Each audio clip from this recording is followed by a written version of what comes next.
나는 북클럽을 만들 거야 라는 사람에게 오늘은 맞추는 거예요. 나는 그래도 3명 이상 모아서 해보고 싶어. 이런 점만은 한번 체크해보라고 권하겠다. 이걸 얘기해봅시다. 내가 내 시간을 관리할 수 있느냐가 제일 중요한 것 같아요. 맞아요.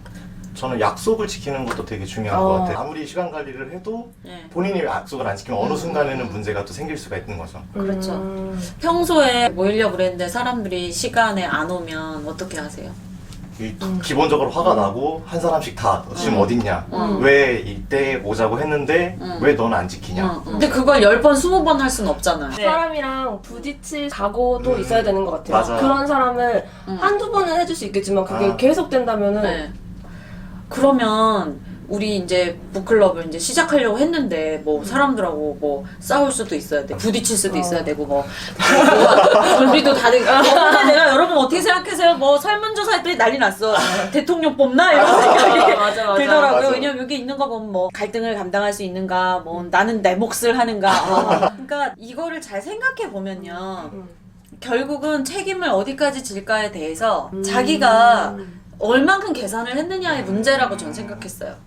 물론 이러한 거를 다 갖춘 사람이 하면 좋겠다. 맞는 말이죠. 근데 제가 돌이켜보면 책을 잘 분석할 줄도 알고 질문을 뽑을 수도 있고요. 글을 쓸 수도 있고 글에 대해서 피드백도 할 수 있고 토론도 할 수 있었고 시간 조율도 할 수 있었고 이 모든 걸 진행할 수도 있었고 사람들이 잘못했을 때 그러지 않았으면 좋겠다고 대화도 할 수 있었지만 그런다고 되는 게 아니에요. 그럼 또 뭐가 있을까요? 이런 말을 하게 되는 이유는 저는 이렇게 생각해요. 이끄는 사람이 능력 있어야 된다는 사고를 가지고 있다는 거예요. 저는 그게 아니라 내가 함께 하고 싶은 사람과 만나서 먼저 우리가 어떤 것을 함께 하고 싶은지를 적어도 대화를 해보고 조율할 수는 있어야 된다가 가장 중요하다고 생각해요. 심지어 이것도 있는 거죠. 책을 잘 읽어내는 능력이 없어도 된다는 거예요. 이 내용은 우리가 다른 회차에 또 다루고 싶어요. 북클럽을 책임있게 운영하려면 어떻게 해야 될까? 북클럽을 하고 싶은 여러분이라면 혼자 책임지려고 하면 안 된다. 저도 사실은 무슨 콘텐츠로 우리가 꾸밀까라고 막 적어 내려갈 때 그 두 번째는 북클럽 만들고 싶은 여러분께 라는 주제로 하자. 그리고 사람들은 어떻게 생각할까? 궁금한 거예요. 그래서 막 물어봤어요. 그랬더니 이런 사람이라면 나라도 맡기겠다. 유엔도 맡기겠는데? 이런 생각이 드는 거예요. 없다? 이런 사람은. 그때 그런 생각이 들었어요.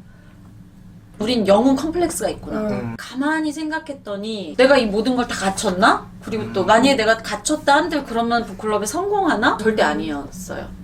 내가 내린 결론은 여러분이 말한 것 같은 이런 모델을 원하는 사람들하고는 못한다. 그리고 이런 모델이어야 자기가 북클럽을 운영할 수 있다고 생각하는 사람도 끝까지 못 간다. 그럼 북클럽은 대화를 조율할 수 있는 사람이면 누구든지 만들 수 있네요. 네, 그렇죠.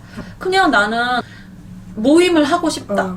그리고 이 모임이 유지되기 위해서 내가 잘하는 게 여기 필요하다면 그건 할 수 있다. 넌 뭘 할 수 있을 것 같니? 이런 얘기를 나누려고 해야 된다고 생각해요. 안 그러면 너무 힘들어요. 북클럽을 시작하려는 여러분께 여우가 드리는 어떤 조언이라고 생각한다면 절대로 혼자 책임지려고 하면 안 된다. 그리고 혼자 책임져야 된다는 생각을 가지고 있다면 그건 어떻게 보면 다른 사람의 책임감을 약간 무시하는 걸 수도 있다. 그리고 참여하는 사람도 제가 시작하자고 했으니까 제가 뭔가 더 열심히 하겠지. 그러면 하지 말라고 저는 하고 싶어요. 이 북클럽이 없어지면 안 되는 건 아니라고 마음을 비우고 시작해야 돼요. 없어져도 괜찮다. 없어져도 괜찮다.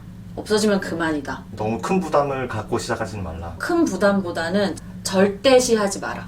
참 많은 모임을 해봤거든요. 근데 이 모임이 원래는 어떤 목적이 있었다가 이게 신성시대에서 이게 없어지면 무슨 큰일이 나는 것처럼 종교처럼 돼서 왜 하는지도 잊어버리고 모임 자체의 의미를 부여하고 본질을 잊어버릴 때가 있어요.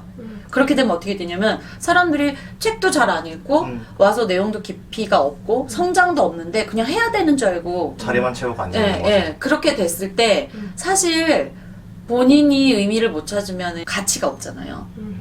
그러면 도대체 이게 가치 있는 모임으로 계속 하려면 어떻게 되냐? 당연히 우리가 준비했죠. 당연히 있죠. 단계적으로 하는 거잖아요. 그쵸. 오늘은 부담이 좀 덜해졌을 거예요. 내가 능력이 많아야 되는 것도 아니고 내가 부족하면 다른 사람들과 하면 되고 그리고 내가 모든 걸 다 커버해 줄 필요도 없고 왜? 강사가 아니니까. 그리고 마지막이 내가 이거를 끝까지 이렇게 수호해야 된다. 그러지 않는다. 이 사람 저 사람 다 의미를 못 찾는다면 멤버 교체를 하든지 딴 모임을 해볼까 이렇게 해도 된다는 거죠. 여기 편집에 들어갈지 모르겠지만 뭐 유튜브를 하면서도 제가 여러분한테 그랬잖아요. 우리 이거 찍어봤더니 아닌 결론이 나올 수도 있어. 그런가 보다 합시다. 망해도 좋다.